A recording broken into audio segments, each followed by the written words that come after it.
Hey everyone, how's it going?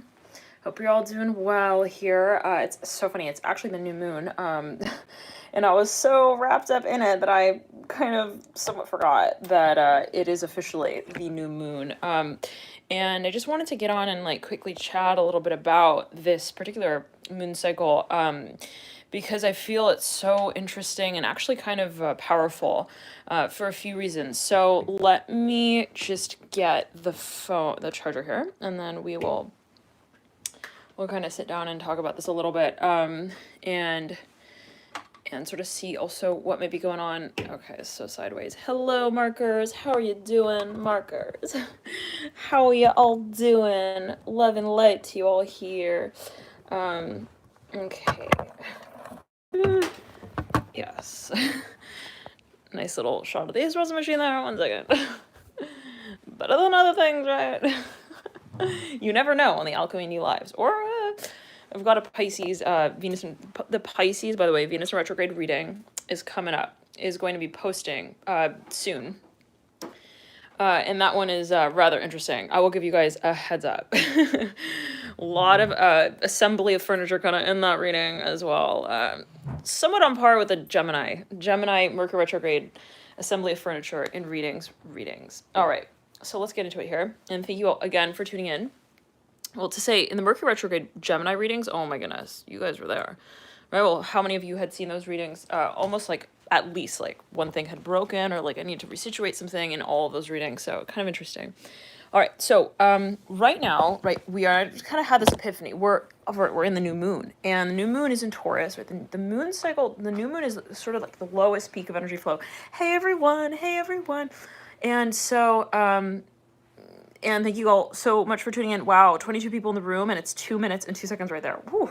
So, you know, again, the new moon, right? New moon period, and it's the new moon in Taurus. So, few kind of things that are pretty interesting going on here, in particular this moon cycle, and not just this moon cycle, and this is actually a pretty important point as well that I feel I kind of want to make is, you know, everything is sort of cycles within cycles, right? We can look at the new moon and say, well, it's the new moon, but it's kind of taking place within a broader cycle and system of energy flow. So let's say it like this: the new moon, however you want to sort of identify with, you know, these so-called cycles, the rhythm of, let's say, the planets and their influence, but the new moon, right, is sort of one sort of, let's say, flow of energy that's taking place right here, and the other is actually the ruler of Taurus, Venus, is in its pre-shadow retrograde period. So kind of interesting, right? This sort of dynamic. And I kind of, I see it like a conversation. So if we look at the new moon, okay, and the energy of the new moon will sort of be different at every new moon. It's not like every new moon will be exactly the same, right? Because it's always that sort of dynamism at play. But the new moon, we are at step 1, and then we look at the sign it's in, we say, okay, new moon in Taurus, step 2.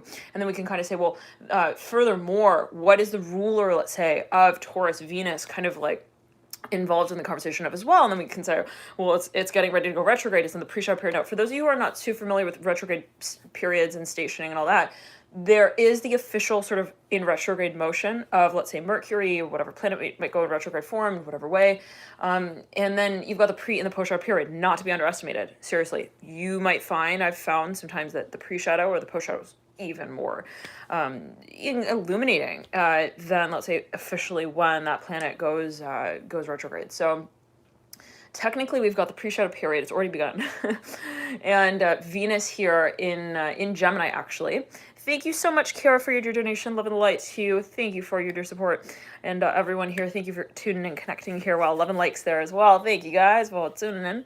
And so it's interesting, right? The new moon, let's say, is, yes, in Taurus. And then we've got Venus, and then it's in actually Gemini. So now we've begun the pre-shadow period. It has already begun, and it started around the 9th of April. So things related to Venus already kind of being, let's say, gestating, bring brought up, sort of stimulated up from the past. Now, the Venus in Gemini in the pre-shadow retrograde will be pre-shadow retrograde until approximately May 13th. That's when it officially goes retrograde. And then we've got that stretch of the actual retrograde the stationary retrograde of Venus until about the 25th of June. So then we've got the post shadow retrograde. So that will be leading up into approximately the 29th of July. So August 1st will be more or less kind of like in the clear with these energies, so to speak. Now, yes, so things come up for review. Retrogrades are always, right? They're always, it's sort of like symbolic even of this sort of space of reconnecting with. And for those of you who might have actually planets in retrograde form in your birth chart, right, there could be also that sort of space of connecting with concepts that perhaps you are quite familiar with, interestingly, right? They say, well, planets in retrograde in the birth chart can kind of speak to, well, you know, having, let's say this, I see it as like a time-released sort of connection with that energy space where it's like maybe at times you don't feel like you fully understand that energy space, be it in your own birth chart, like, you know, in some way you grapple with that concept or you feel like you haven't quite tapped into it. It could be, you know, something, again, that is time-released, and not to say that it's always consciousness, right, what it is you're aware of, but or consciously channeling, it's all perception to say it in that way, but,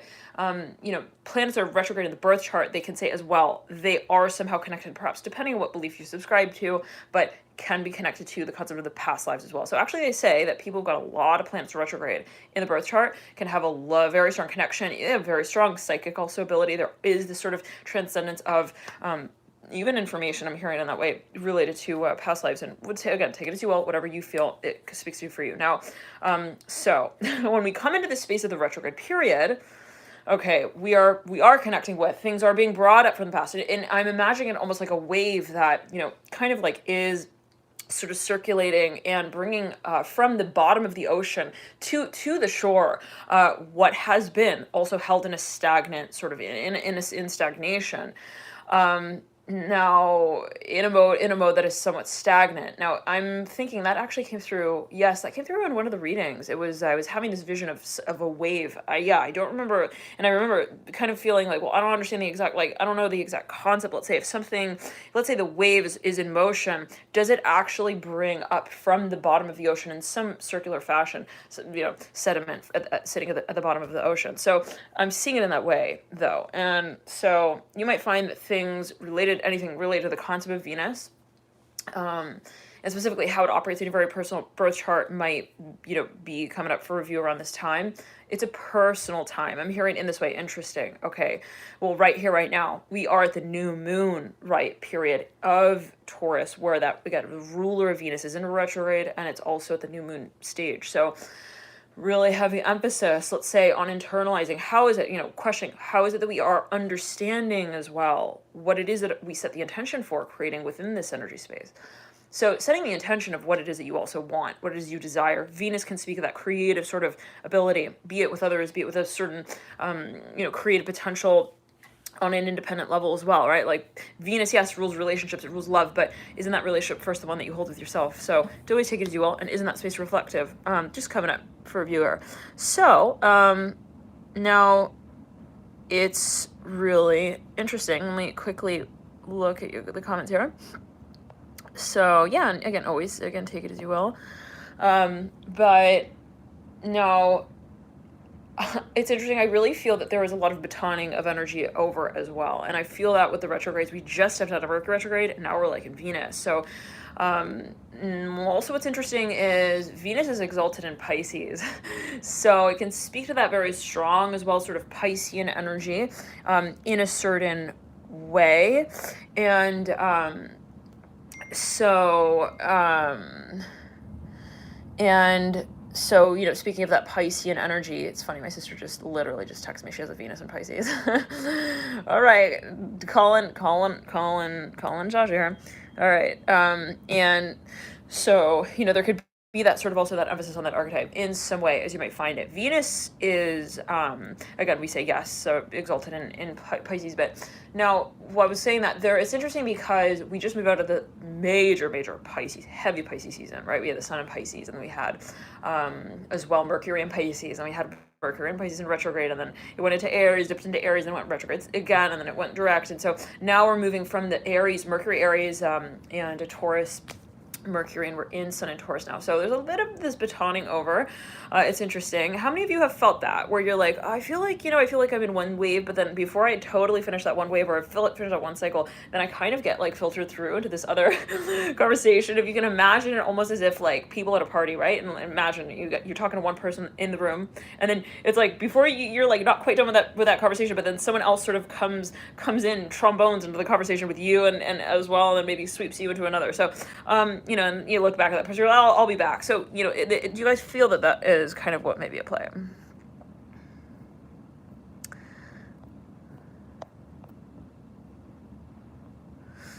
And also, what are your signs?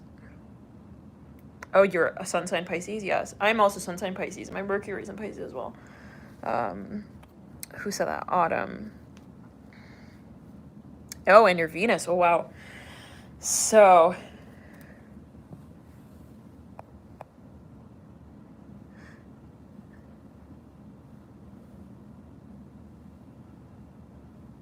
Huh.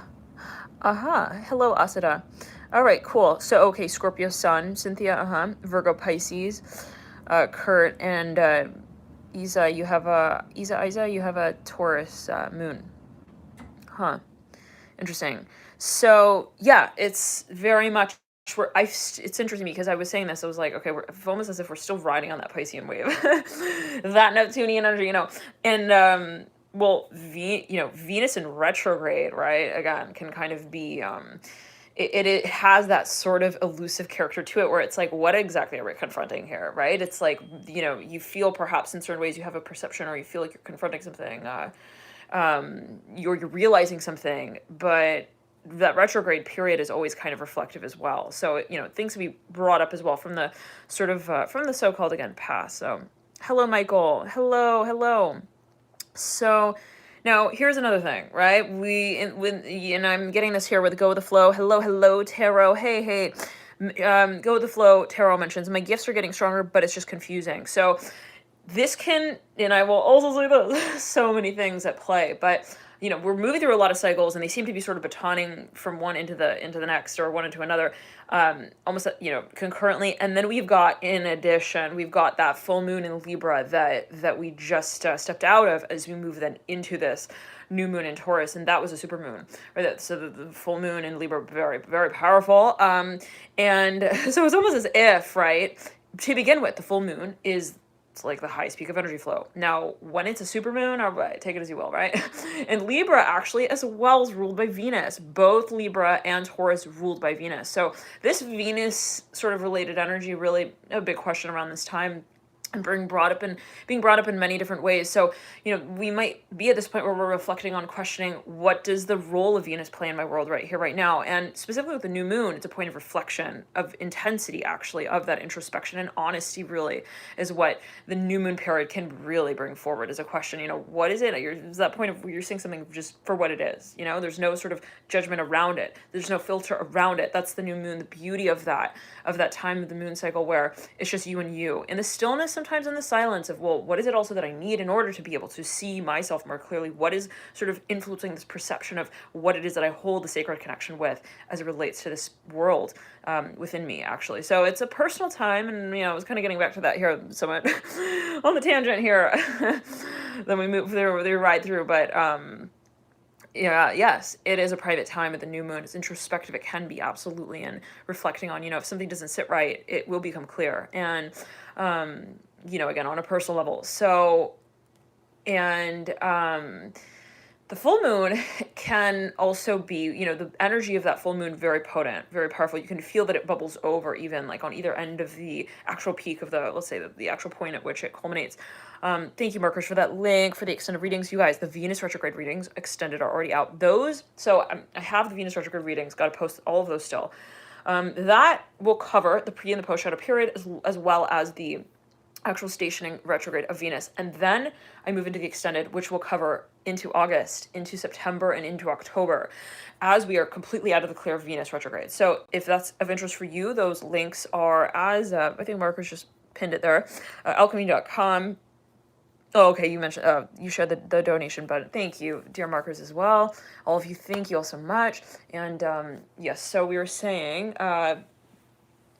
there's a lot going on, basically. And so if at times, you find that, there's this feeling of, well, it can feel intense, right? The intensity of what you're feeling, like, and it can kind of be seen as a wave. Well, like, at a certain point, like, I feel that the wave is coming. I see it. I have this inkling, this understanding that things are also kind of like culminating in that era of my life. And then you sort of come closer with that concept. You're like, okay, the wave is actually like approaching now and getting pretty close. I'm not just observing it, I'm actually participating in that space of that sort of concept that I would imagine I'm hearing as well. So, where do we take our intentions as well? And when is it that we are confronted with that intention space in an active way that is more, as we sort of culminate from that, let's say that peak or that valley of either the new or the full moon, where things just, they kind of are drawn to that extreme pole of how we interact with that concept. Again, in this case, it might be Venus, given that that's a ruler of this new moon, Venus, and the new moon in Taurus. So, and then, as we cascade out of the full moon, you might find that there's that sort of easing up in the clarity of how you really want to also direct that energy space.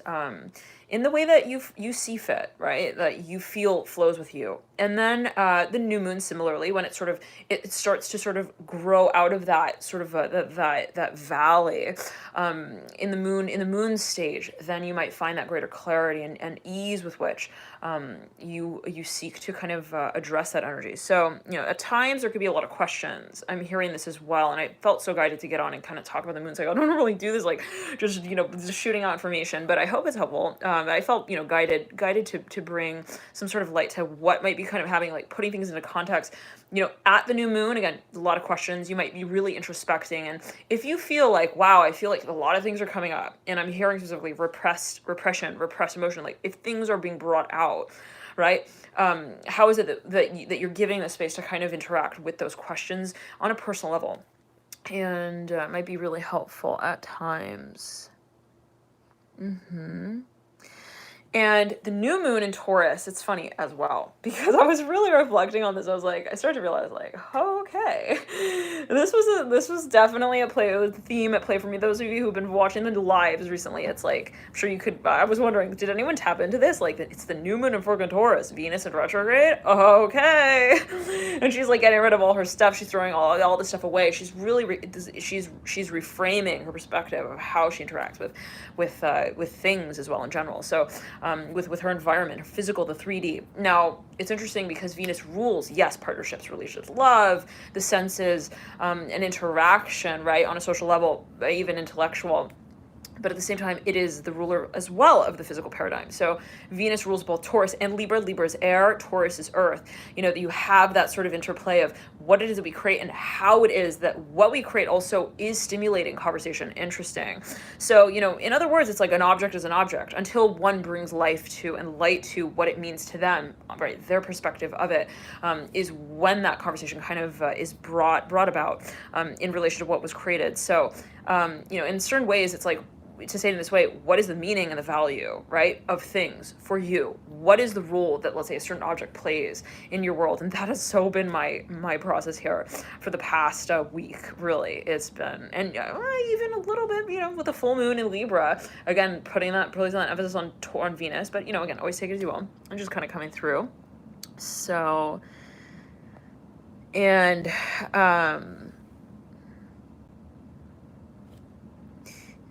interesting. Yeah. So just a lot. I'm really clearing as well a lot of things, which is funny because we're at the new moon, right? The peak again of where we clarify the intention. We're in a certain way we bring ourselves to meet with what is brought forward as well. Interesting. So, or what it is that we connect with. So if things are kind of confusing, right, it might help to kind of like reflect on, journal, to kind of like reason with. I'm hearing that as well. Interesting. But kind of like reflect on, and really how also it is that this space is represented. So, and there could also be a focus on reconnection, especially because we're in the Venus retrograde. So things, again, coming back from the past for review. And you might find that especially around this time, it's like it's really about like the final sort of like what is it that we're doing with this one thing, making those sort of executive decisions. It might be on an energetic level, like what is it that I'm finally making peace with as well, what is it that I'm absolutely like making a point of, right, reconnecting with, or seeing in a different way. And it could be perceptive, right? So it's interesting.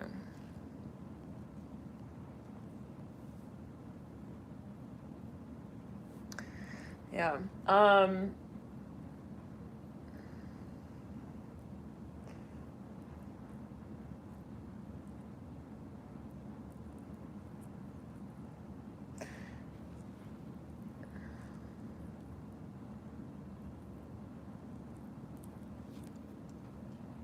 Hey, Angelo.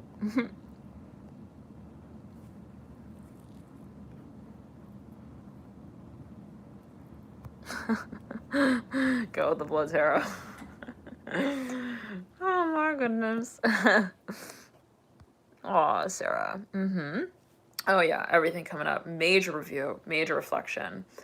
Yeah, and I mentioned the last live, like, you guys, I threw away my mattress of 3 years. Like, and it's funny because sometimes we don't really, like, we underestimate how much, right, of an association with a certain object, right, can be at play in terms of almost our everyday life. Like just looking at an object, right, how is it that our association with it, even on a subconscious level, like plays such a dramatic role in some kind of way, in the day-to-day. And on an energetic level as well. If I have a certain object in my room and I associate with a certain thing, and then I'm just walking right by it and I'm not like consciously like connecting with it as I might feel, or I have a different perception of it in that moment, it holds energy, right? All physical matter is energetic. And it's just so funny because the universe has really been bringing up very clearly the relationship, the very, very clear and direct relationship between energy, right, and even manifestation, thought forms, and bringing things into form, and physical form. So in other words, I mentioned this last live, I had gotten this pillow, like I purchased it online, and my thinking with this pillow was, okay, well, I have one that looks kind of like it, very similar, and I want to toss that one. Like I really felt like it was time. I wanted to part with it, and I'm a Pisces sun, all right, rising Scorpio. My sun is quasi in the 4th house of Cancer, quasi in the 5th of Leo. I get pretty sentimental. Okay, I look at things not just as things. I can, to say in the way that, that I also feel that there is, there's a deep connection, right? Even like, let's say with objects, like with myself, I feel the relationship with things. And so same with a place, right? If I walk to a space or a place, like I'm feeling that connection. So sometimes it's difficult, right, to kind of get rid of things even when they have long lasted their so-called use. So then it really brings the question to, well, what is it? If it's not this thing that you're holding on to, if you know that you also no longer need this thing, what is it that you're actually holding on to in that moment? And so for me, it's been a lot of questions around what is the motivation for also maintaining, keeping things in your world, in your environment, in your even in ultimately your aura, right? Because who says and how can we say that one space is distinct from another, right? If all energy sort of does flow, so is in a constant state of flow. So yeah, it was very interesting because I was like, okay, I'm like so done with this pillow, and I knew it. I was like, I want to release this. And again, memories with the pillow, whatever it is, and whatever it is, I wanted to get rid of that thing. But for some reason or another, okay, I was like, well, I want to hold on to it. I'm just gonna hold on to it. I know, but I was very clear. I was like, I want to get rid of this thing, but, but there was a but, and just that simple fact that there was a but, it was like the universe, like literally, would not allow me to regenerate that space that I wanted to let go of. So, in other words, I get this other pillow, right? I purchased it, I order it, and it's like supposed to be like the so-called replacement of that pillow. The company, I ordered like 10 things from the same brand. They sent everything, they shipped every single item except for that one pillow. And the reason was it was so hilarious. It was like, we canceled your order. Sorry, that's it. We just canceled it. No, like we're out of stock, no reason. It was just, we canceled your order. It was like the universe literally refused to replace and regenerate a space that I had not consciously, connected with. So even keeping something in the limbo space, like, well, I don't know what I'm going to do with that part of my life, or I don't know what I'm going to do with that thing in some part of my life, like, or just, the way that it's perceived is so powerful, and sometimes we can come to underestimate that, where it's like, well, no, I'm ready for this, but I'm not really, like, really not really necessarily ready to let go of that space. So it's all perception, right? Always, again, take it as you will. But yeah, it's interesting. Perception, it's the same way that, perception is so powerful. Yeah, and I straight away, I was like, I got it. I'm gonna get friggin' rid of these 2 pillows, and I did. I threw them out straight out. I was like, okay, and reordered the same pillow. So hopefully it's on its way this time. Yeah, interesting, right?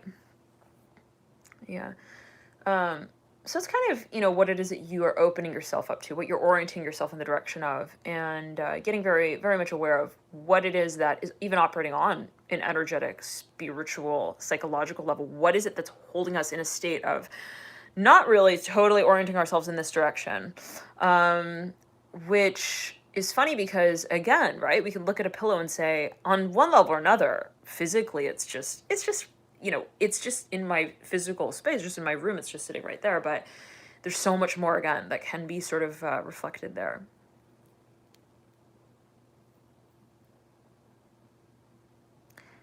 Hey, Asata, no. I haven't been going through different signs. We're just talking about, new moon and stuff.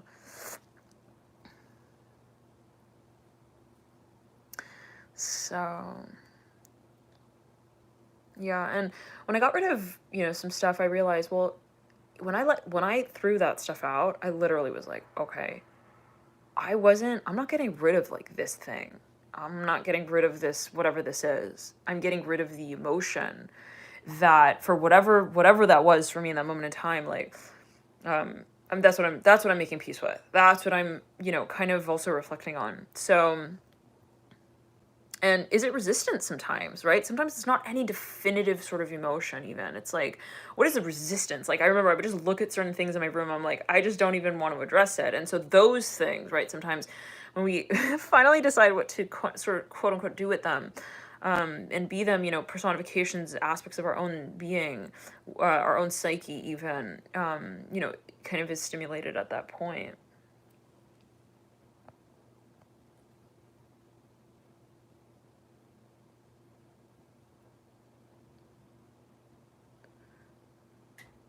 Travel wanders. I'm so happy to hear that.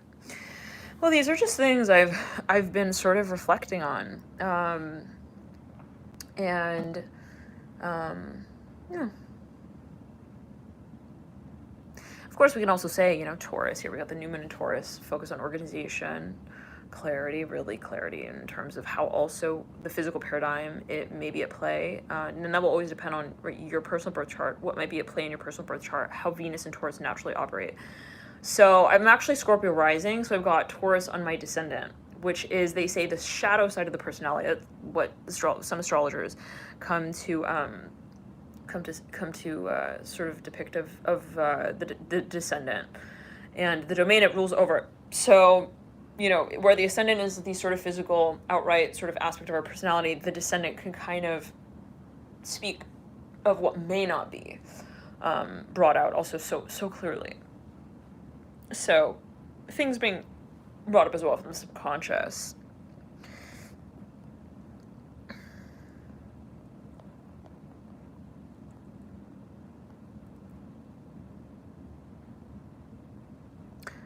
Interesting line, Cat. 9. What is your sun sign? Did you mention this? Sun. What are your placements? Yeah. Hey, Zenith. Yeah. It's definitely been a point of moving things around. Now, who's familiar with feng shui? Feng shui, I hope I'm pronouncing that right.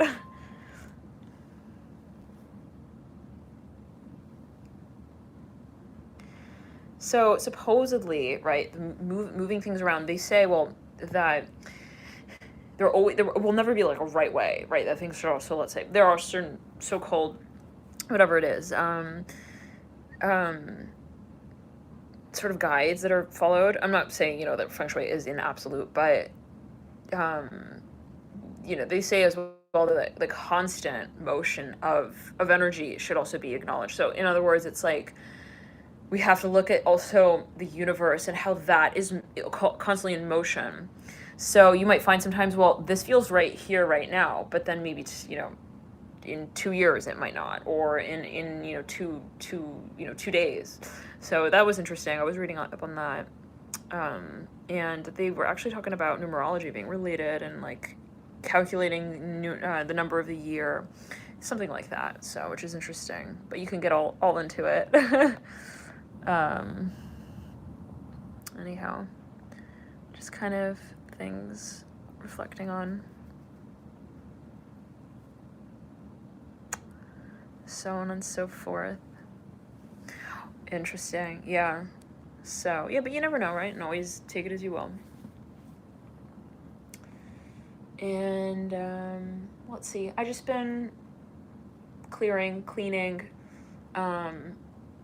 making food, cutting up fruit. I have some dragon fruit. You guys want to check it out? It's such a beautiful fruit. Oh my goodness. Like every time I'm about to cut this fruit up, it's like exciting. It's beautiful. Let me show you. How many of you are familiar with this? I think it's called dragon fruit, right? So I think that some call it passion fruit, some call it dragon fruit.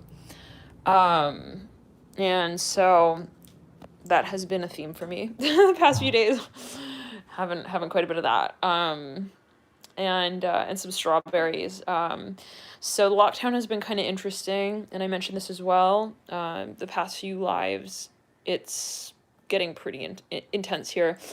We've actually got military. We've got like police will come up to you if you're staying around for too long. And so what about you guys? How are you guys doing with that over there?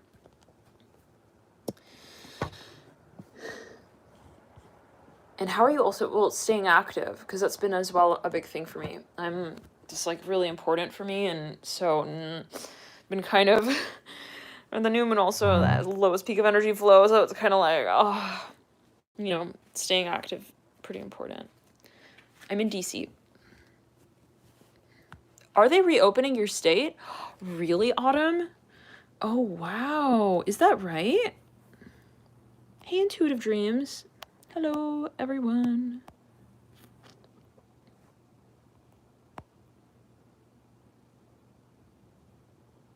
Huh.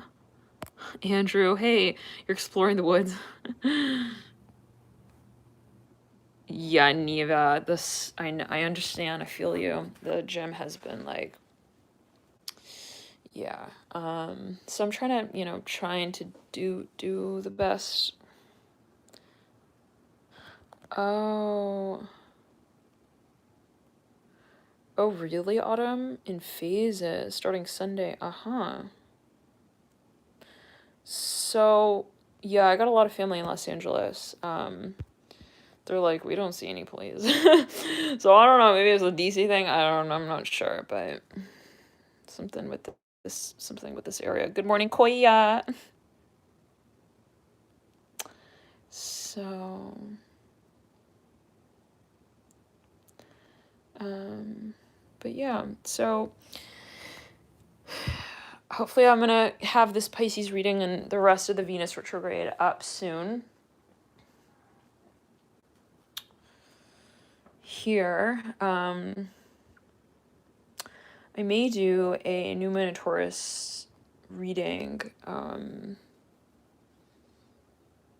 a little bit, maybe a little later. Yeah, I think I should do that a little bit later though. So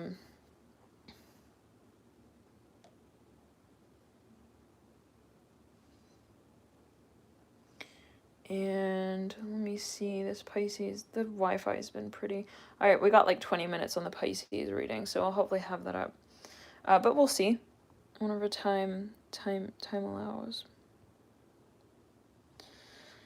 Whenever. Oh, you're in Manhattan, Intuitive Dreams. Oh my. Is it, luckily the Hudson River is close, Intuitive Dreams is what you said. It's funny. Wait, so you jump in it? Just in case, like, I feel the same way, kind of. I feel that way about, we got a river in DC, and I'm like, then we're, just start swimming. Oh gosh. Yeah, but that water is like, ooh. But hey, anyhow. So, it's not zooming, is it? I just kind of like, I exited and then I came back in here.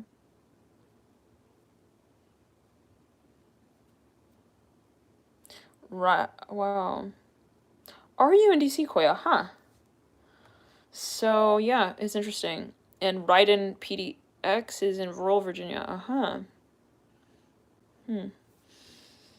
So, how many of you are also focusing on your diet? For how many people has that been like a pretty big theme? And dreams? What about dreams? I'm hearing that dreams are a big thing for a lot of people. Like my sister was talking about that. My dreams were also, well, they're mostly in Pisces season. They got pretty weird in Pisces season, but you know, all over the place.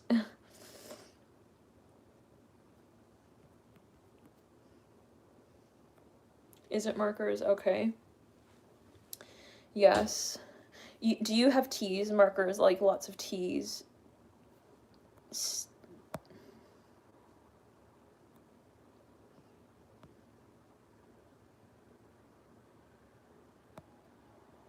Hmm. Hmm.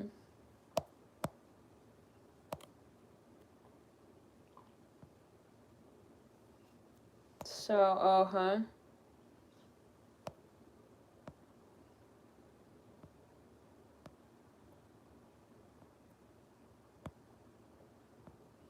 Wow.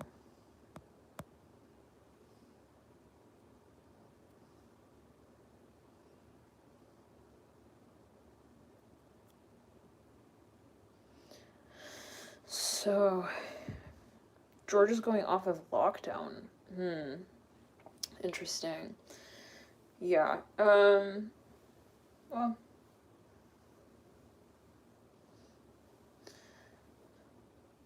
it's kind of interesting, yeah, because I think yeah, a few people had mentioned that it's sort of that they're stepping off of lockdown.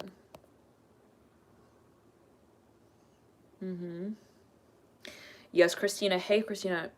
Vitamins, supplements, water, hydration. I've noticed that that's a huge thing. Like, so. But anyhow, you guys, I'll hopefully try to get on and do a reading maybe later today for the new moon in Taurus, all the signs live, possibly. We'll see. All right. Love and light to you all. Keep it rolling. And during this time, I know the new moon in Taurus pretty powerful with as well. Again, Venus retrograde. So, you know, if you find that sometimes there's this sort of focus, you know, focal point, then where things are sort of like also coming up, you know, for review, then you know, feel free to connect with that space however you feel guided. Love and light to you all, and I'll see you soon, hopefully. All right, bye guys, bye.